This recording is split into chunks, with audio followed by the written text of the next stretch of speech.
नमस्कार, आप सभी का स्वागत आज के सत्र में। तो आज है 28 जून 2023 और हम पुनः उपस्थित हैं द हिंदू एनालिसिस के साथ, जो आपके लिए होते हैं उपयोगी, और हम उन्हीं टॉपिक्स को डिस्कस करते हैं जो आपके एग्जाम पॉइंट ऑफ व्यू से महत्वपूर्ण हो जाते हैं। तो बिल्कुल चलिए सत्र में आगे बढ़ते हैं, अपनी जर्नी को आगे बढ़ाते हैं और स्टार्ट करते हैं अपने टॉपिक को। भारत अमेरिका के बीच संबंध जो रणनीतिक रूप से मजबूत हो रहे हैं, प्रगाढ़ हो रहे हैं, उसको लेकर चर्चा है आज के सत्र में। तो बिल्कुल हम बढ़ते हैं आगे, लेकिन उससे पहले आप एक काम कीजिए, अगर आप नए हैं तो सब्सक्राइब कर लें, पुराने हैं तो लाइक कमेंट और शेयर जरूर करें, ताकि हमें भी पता चले कि आपको ये सेशन कैसा लग रहा है। आपकी टिप्पणियों की हमें प्रतीक्षा रहती है।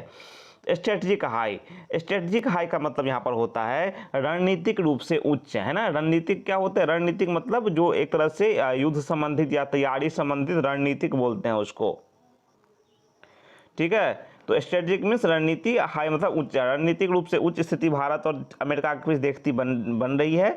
India and the US have entered a new era of mutual trust and cooperation. Bharat और यूएस यानी भारत और अमेरिका जो है आपसी सहयोग, आपसी विश्वास और सहयोग के नई दुनिया में, है ना, दोनों की आपसी विश्वास और सहयोग की नई दुनिया में एक तरह से पहुंच चुके हैं, प्रवेश कर चुके हैं भारत और अमेरिका, जो दोनों देशों के लिए काफ़ी अच्छा है। The just concluded state visit of prime minister, को प्रधानमंत्री नरेंद्र मोदी की अभी हाल ही में संपन्न हुई है अमेरिका की यात्रा, उसको लेकर यहाँ पे चर्चा है। Is undoubtedly a new gambit by both sides, जो कि दोनों पक्षों के लिए एक नया दाव है, एक नया तरीका है to propel their strategic corporation to an unprecedented level, कि अपने रणनीतिक सहयोग को एक अभूतपूर्व स्तर तक बढ़ाया जाए, अनप्रेसिडेंटेड लेवल तक, यानी कि अभूतपूर्व स्तर तक, जो जैसा पहले कभी नहीं गया वहां तक बढ़ाया जाए। While staying short of running treaty allies, ठीक है। तो वही है कि इसको भारत और अमेरिका अपने आपसी संबंधों को देखते हुए, ठीक है, अपने जो मित्र देश हैं, जैसे भारत के लिए अमेरिका है, अमेरिका के लिए भारत है, तो अपने संबंध को प्रगाढ़ कर रहे हैं, ताकि चैलेंजेस जो हैं भारत अमेरिका के सामने, साझे चैलेंजेस, चीन को लेकर चुनौती है, ठीक है, अमेरिका के सामने रूस को लेकर चुनौती है, खासकर विशेष रूप से चीन वाली चुनौती जो है ना, वो भारत अमेरिका दोनों को परेशान कर रही है, दोनों के लिए साझी चुनौती है यह, ठीक है। आशा है कि आप समझ पा रहे होंगे। ओके, द अनाउंसमेंट फॉर, देखो एक अनाउंसमेंट घोषणा हुई, क्या हुई? देखो the announcement potential joint manufacture of general electric aerospace F414 engine. देखो कि क्या हुआ कि जो ये जो है मतलब F414 इंजन जो है ना, तो उसकी जो निर्माण है उसका, वो दो कंपनियों द्वारा किया जाएगा मिल करके। एक किया जाएगा जनरल इलेक्ट्रिक, जो कि अमेरिकन कंपनी है, उसके द्वारा, और एक है हिंदुस्तान एरोनॉटिक्स लिमिटेड, दोनों मिल के करेगी, है ना। ये भारत में इसका निर्माण होगा, इन इंजनों का। तो ये रक्षा में ये बहुत बड़ी डील है, ठीक है। किसी विमान के इंजन का निर्माण भारत में होने जा रहा है, वो भी भारतीय कंपनी भी उसमें भागीदार है, तो डेफिनेटली बहुत बड़ी डील हुई है यह। भारत अमेरिका के बीच रक्षा के मजबूत संबंध को दर्शाता है, ठीक है।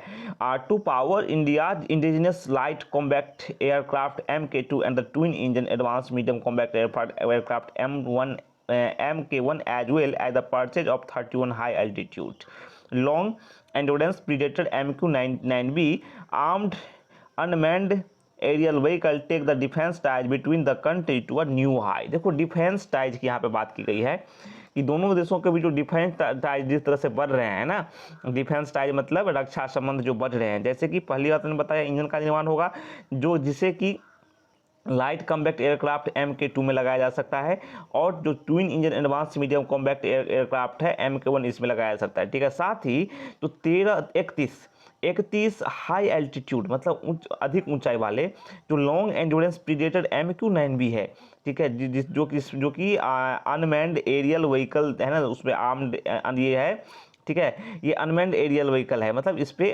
आदमी नहीं होगा, ठीक है, बिना आदमी के, मतलब ये ड्रोन टाइप का है, ठीक है, ये ड्रोन है, ये बिना आदमी का होगा, ठीक है, मानव रहित है, ये मानव को इसमें बैठने की आवश्यकता नहीं है। तो इसकी भी डील हुई है, ठीक है, 31 ड्रोन की भी डील हुई है। तो उससे पता चलता है कि दोनों देशों के बीच जो संबंध है ना, जो डिफेंस टाइज हैं बिटवीन द कंट्रीज, कंट्री मतलब दोनों देश, भारत और अमेरिका, इन दोनों के बीच में डिफेंस टाइज न्यू हाई तक जा रहे हैं, नई ऊंचाइयों तक जा रहे हैं।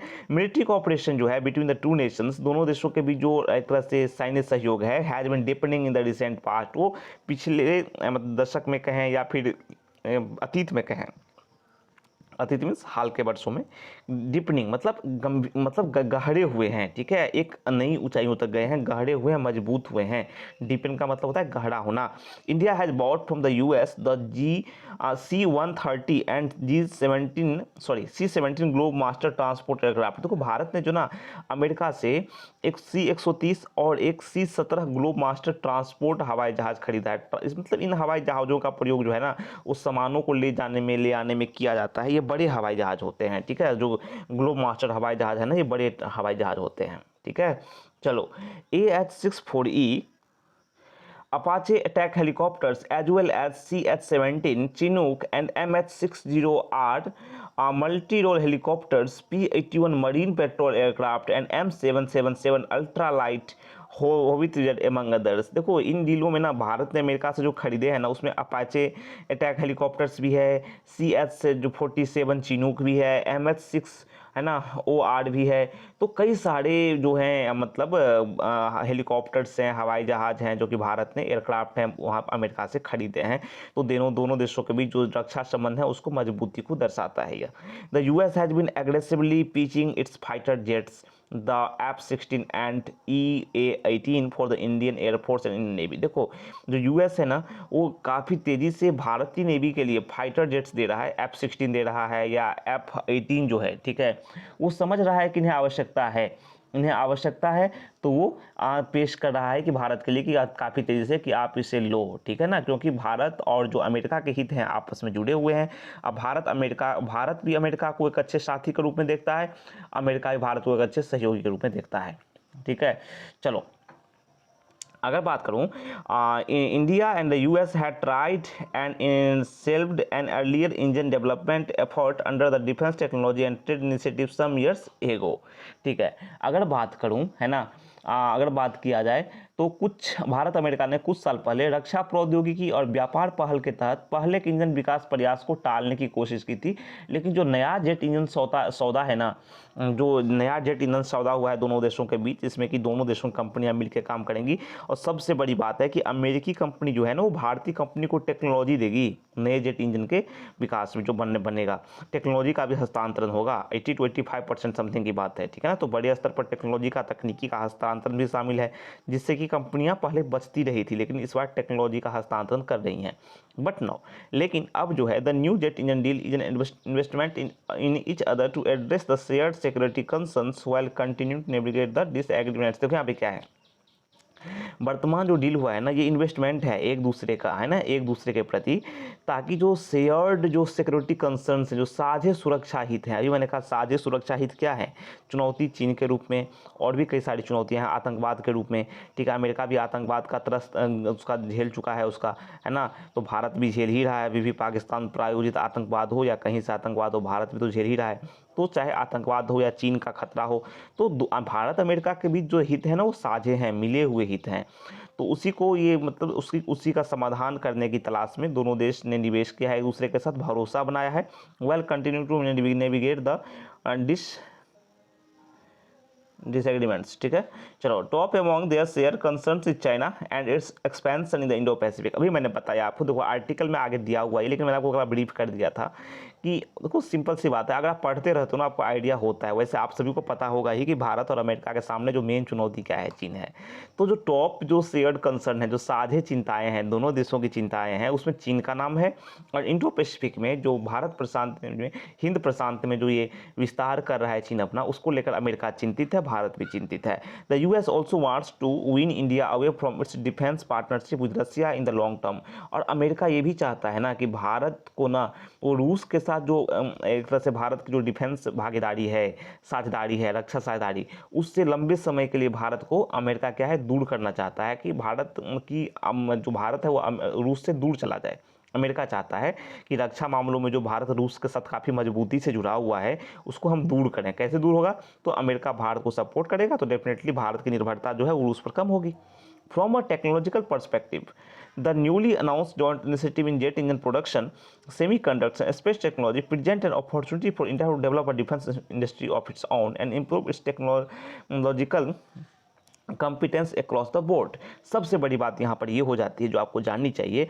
अगर तकनीकी के दृष्टिकोण से देखें तो जो नया हाल ही में जो अभी घोषणा हुआ है जॉइंट इनिशिएटिव का, संयुक्त जो पहल की गई है जेट इंजन में को बनाने को लेकर भारत अमेरिका के बीच, तो इससे क्या होगा? इससे ये होगा कि ये भारत के लिए अपॉर्चुनिटी पेश करता है। देखो, इंजन प्रोडक्शन, इंजन उत्पादन को लेकर ही संयुक्त पहल की घोषणा नहीं की गई है, सेमीकंडक्टर को लेकर भी निवेश होना है, अंतरिक्ष तकनीकी, अंतरिक्ष प्रौद्योगिकी, स्पेस टेक्नोलॉजी को लेकर भी है। तो ये जो तीनों क्षेत्र है ना, ये भारत के लिए बड़े अवसर बनाते हैं, भारत के सामने डेवलप करने का, आगे बढ़ने का एक तरह से अपॉर्चुनिटी देते हैं, अवसर देते हैं। ठीक है, भारत के रक्षा उद्योग को बढ़ाने का अवसर प्रदान करते हैं कि भारत अपने रक्षा उद्योग को आगे बढ़ाए, अपनी जो तकनीकी योग्यता है, टेक्नोलॉजिकल कॉम्पिटेंस है, उसको बढ़ाए भारत। तो ये मौका है भारत के लिए। India and the US have already signed the 4 foundational agreements and regularly conduct joint military exercise. देखो, भारत और अमेरिका ने 4 पहले ही आधारभूत समझौते कर लिए हैं। भारत अमेरिका की बात की जाए तो पहले से ही 4 जो समझौते हैं वो संपन्न हैं भारत अमेरिका के बीच में। ठीक है, दूसरी बात पर चर्चा करूं तो ये जॉइंट मिलिट्री एक्सरसाइज भारत और अमेरिका के बीच चल ही रहा है। ठीक है, बार बार ये करना चाहते हैं। ठीक है, तो 4 मूलभूत समझौते पर हस्ताक्षर कर चुके हैं और संयुक्त अभ्यास, सैन्य अभ्यास जो भारत अमेरिका के बीच चलती रहती है। ठीक है, वही बात करूँगा आगे। While its embrace with the US is getting stronger, deeper and more comprehensive, India is also cognizant of the need to maintain its strategic autonomy. देखो, सबसे बड़ी बात यहाँ होती है, देखो यूएस से आप गले लगाओ, यूएस के आप नज़दीक जाओ, ठीक है, आप यूएस से आपके संबंध मजबूत हो रहे हैं, डीपर गहरे हो रहे हैं और कंप्रिहेंसिव हो रहे हैं, बड़े स्तर पर बढ़ रहे हैं। लेकिन इंडिया जो है, भारत जो है ना, उसे ये भी करना है, भारत इससे भी अवगत है, भारत जानता है कि क्या आवश्यकता है, भारत जानता है कि उसे रणनीतिक स्वायत्तता की आवश्यकता है। Need to maintain strategic autonomy, मतलब रणनीतिक स्वायत्तता की बात का अर्थ यहाँ पर ये है कि किसी के दबाव में नहीं आना, रणनीति को लेकर के, रणनीतिक तौर पर, स्ट्रेटेजिक तौर पर किसी के दबाव में नहीं आना, चाहे अमेरिका हो या कोई भी हो। हम स्वायत्त हैं, हाँ हम सहयोगी हैं, एक दूसरे की भावनाओं का सम्मान करेंगे, लेकिन आपके दबाव में नहीं रहेंगे।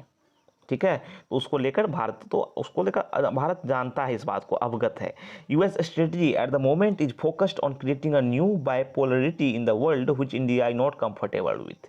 देखो, यूएस अमेरिका की जो रणनीति है ना अभी वर्तमान में, वो दुनिया को द्विध्रुवी बनाना चाहता है, बाइपोलरिटी लाना चाहता है दुनिया में। ठीक है, which India is not comfortable with, जिसके प्रति भारत जो है ना कंफर्टेबल नहीं है, भारत इसे उपयुक्त नहीं मानता है, कि दुनिया को द्विध्रुवी बनाने की आवश्यकता नहीं है। Getting caught in the power rivalries of others is the last thing that India wants. देखो, अगर मान लो शक्ति के मामले में एक दूसरे से दुश्मनी ली जाए दूसरों से, ठीक है, वो तो लास्ट चीज़ होती है, अंतिम चीज़ होती है। ठीक है, तो दुश्मनी, ईर्ष्या है ना, किसी देश के प्रति दुश्मनी का भाव, ये सब भारत अंतिम विकल्प के रूप में देखता है। ठीक है ना, and the good thing is that US is increasingly aware of that concern. तो सबसे बड़ी बात है कि जो अमेरिका है ना, अब इस कंसर्न को, भारत की इस चिंता को सही से समझ रहा है। ठीक है, उसको जान रहा है। India desire to protect its border and sovereignty alliance with US interest. देखो, भारत की जो इच्छा है, भारत की जो आकांक्षा है, अपने सीमाओं की रक्षा करना। देखो, भारत की सीमा चीन से लगी हुई है, चीन बार बार अतिक्रमण करने का प्रयास करता है, तो भारत किसी भी हाल में नहीं चाहेगा कि चीन इस प्रकार से हमेशा करता रहे। ठीक है, हालांकि उसने मुंह तोड़ जवाब दिया है, आगे भी देता रहेगा। तो भारत चीन को लेकर हमेशा सशंकित रहता ही है। तो भारत की अपेक्षा, भाई किसी भी देश की अपेक्षा रहती है कि अपने सीमाओं की रक्षा की जाए और अपनी स्वायत्तता की, सॉवरेनिटी की, संप्रभुता की रक्षा की जाए, जो कि अमेरिकी हितों के साथ मेल खाते हैं। अमेरिका भी चाहता है कि भाई चीन कंट्रोल में रहे, चीन आगे ना जाए। This is a new era of mutual trust. ये ना एक नया युग है। तो ये नया युग है आपसी विश्वास का, new era of mutual trust, नया युग है आपसी विश्वास का। दोनों देशों के बीच, भारत अमेरिका के बीच आपसी विश्वास का ये नया दौर है, नया युग है। And it should act as a force for stability in the reason.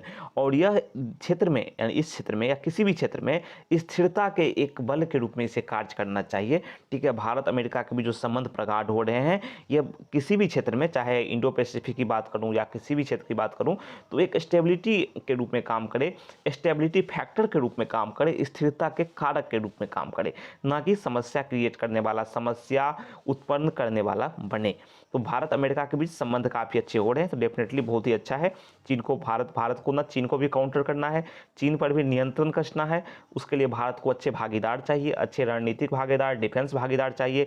अब भारत, सबसे बड़ी बात है ना, जॉब क्रिएशन होगा भारत में, भारत टेक्नोलॉजी के मामले में आगे बढ़ेगा, तो ये आपसी पहल के परिणाम स्वरूप हो सकेगा। तकनीकी का हस्तांतरण होने वाला है अमेरिकी कंपनी से भारतीय कंपनी को, तो काफ़ी अच्छी पहलें की गई हैं। अब भारत को इन अवसरों को भुनाने की आवश्यकता है, अपने उद्योग को, अपने डिफेंस उद्योग को, अपने स्पेस उद्योग को, ठीक है, सेमीकंडक्टर उद्योग को, आदि को आगे बढ़ाने की आवश्यकता है। तो आशा है कि आपको समझ में आया होगा। हालांकि हमें आपकी टिप्पणियों का, हमें आपके सुझावों का इंतजार हमेशा रहता है, तो हमें बताएं आपको यह सत्र कैसा लग रहा है। तो कल मिलते हैं फिर नए वीडियो में कुछ नई जानकारियों के साथ, कुछ नए तथ्यों के साथ। तब तक के लिए हमें आज्ञा दीजिए और कहिए नमस्कार। Thank you.